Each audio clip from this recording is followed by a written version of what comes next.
Voilà, j'ai changé de camping ce matin et je me trouve dans un des deux campings de Marrakech. Je ne me rappelle plus son nom. C'est pas le relais de Marrakech, c'est l'autre. Et ce matin, je me suis réveillé, j'ai décidé d'aller voir si la mer Méditerranée était plus chaude que l'océan Atlantique. Donc je pars vers Saïdia. Mais bon, il y a quand même des kilomètres. Donc j'ai fait une petite halte, un petit camping qui ne paye pas de mine. On est 3. Alors qu'on pourrait être 300. Et puis bon, ce qui ne gâche rien, c'est qu'il a une petite piscine. Et que bon, après une après-midi de route, eh bien, je vais aller me rafraîchir quand même.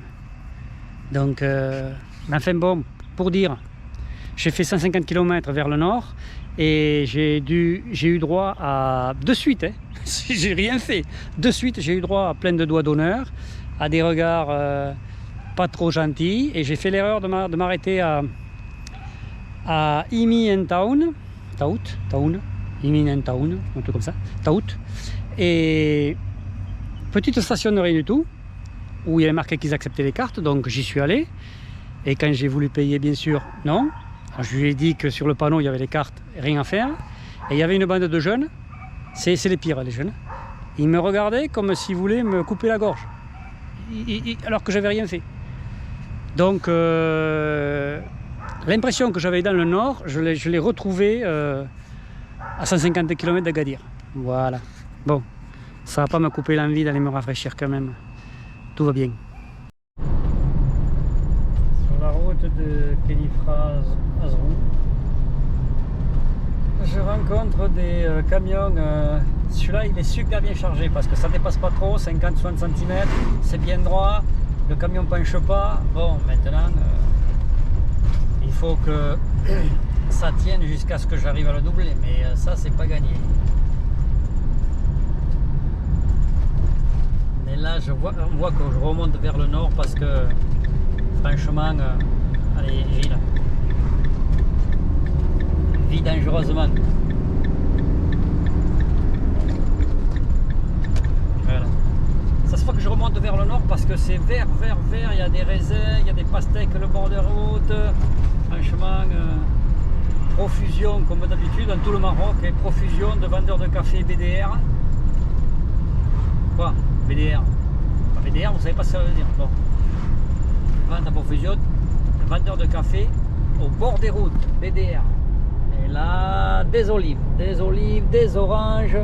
Ouais, non, là on rentre. Il y a de l'eau, il y a de l'eau, il y a de l'eau. Et il fait moins chaud. 25 aujourd'hui. Aujourd'hui, mardi 20 septembre. Avec le prix Atlas, le moyen Atlas, à côté, à ma droite.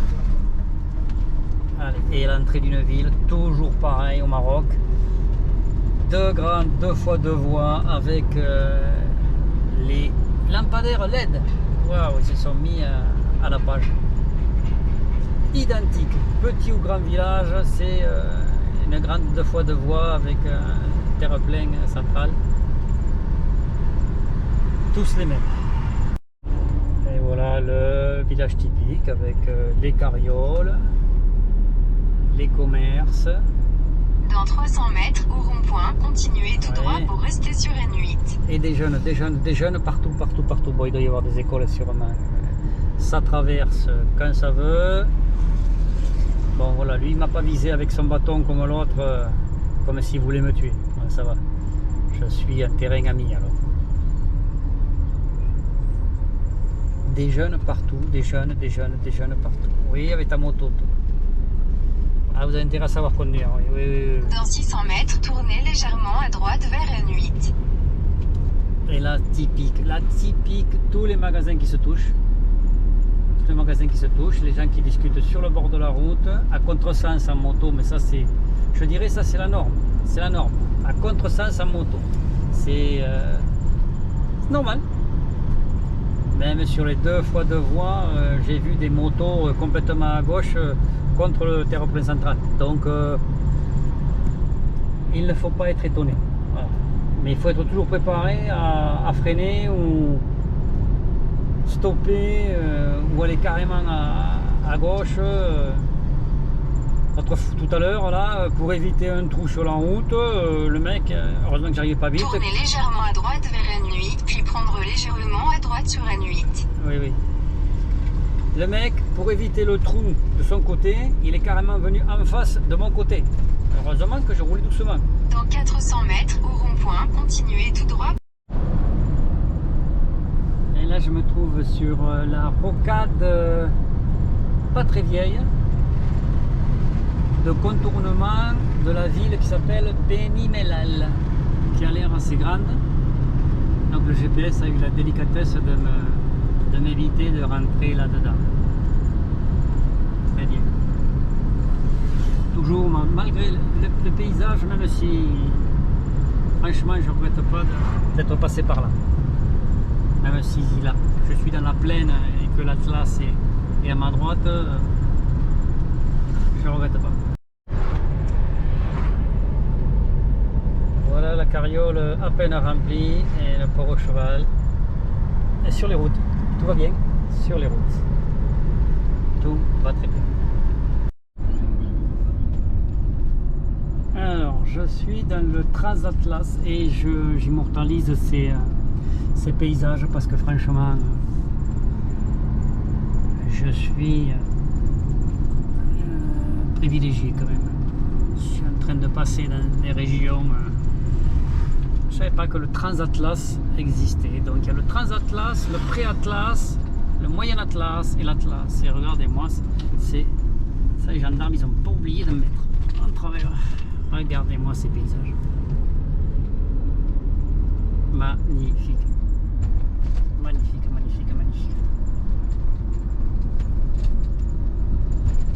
Super, cette terre rouge. Et les oliviers en pagaille. Là, les araganiers, c'est fini. Maintenant, c'est les oliviers. La région des oliviers.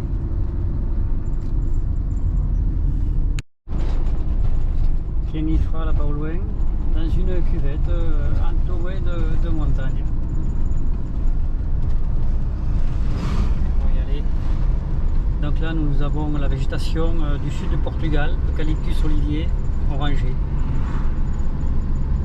Pas la même couleur de terre.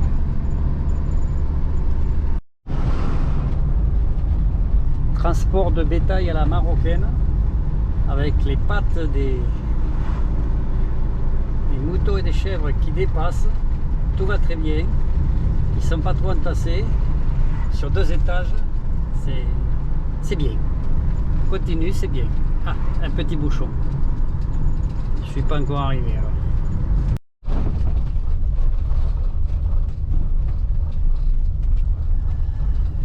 Je me trouve sur la nationale 8 entre Kenifra et Ifrane pour situer.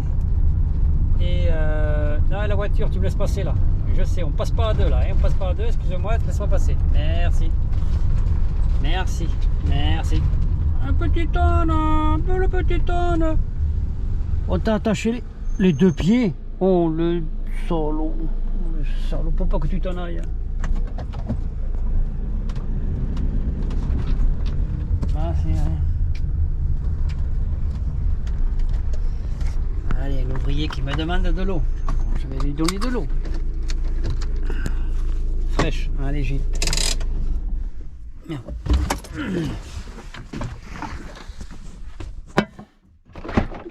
Bonjour, tu veux de l'eau?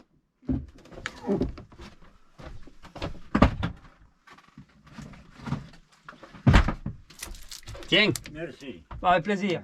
Merci. Avec plaisir. Mais l'âne, à qui il est l'âne? Au milieu de la route. L'âne, il a les deux pattes attachées. Il ne peut pas bouger. Ouais, mais il faudrait le sortir de la route. Oui, Oui, il me fait pitié, moi. Il va se faire tuer.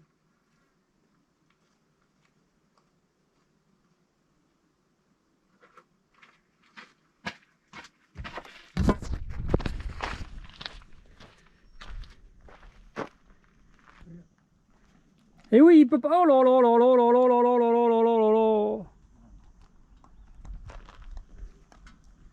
Oh le pauvre. Le pauvre, le pauvre, le pauvre. Au revoir. Et voici à l'horizon la fameuse forêt de cèdres au Maroc, de l'Atlas, où se situe le parc national d'Ifrane et où je vous ai amené, où c'est qu'il y a les petits singes, là voilà. Donc je suis à une quinzaine de kilomètres du camping, donc bientôt la douche et le repos mérités après cette transition mouvementée. Ça y est, ben voilà arrivé à l'Eurocamping, le deuxième camping d'Azrou, puisque le premier j'étais resté 4 ou 5 jours en arrivant, fin août. Donc oui, en regardant le camping vous pourriez penser que je suis seul, mais non, il y a 4 Suisses et un Allemand ou un Anglais. Donc je suis au milieu des noyers, d'un prunier. Je vais ramasser des prunes et je vais vous montrer un peu la tête que ce camping a. Voilà le bâtiment des sanitaires, très joli, mais c'est camping de luxe quand même, hein. Enfin, d'aspect. Voilà les bacs où l'on fait la vaisselle. Bonjour Miné, on est Miné, tu viens de faire, oh Miné. Oh t'es gentil, tu viens te faire caresser, oh t'es gentil, oh t'es gentil, oui, t'es un gentil chat, ça fait plaisir. Voilà l'espace lavabo et douche. Bon, c'est bien, il y a de l'eau chaude, je me suis douché, je l'ai testé, il y a de l'eau chaude. Donc c'est ici, toilette et douche. Donc voilà. Et particularité de ce camping,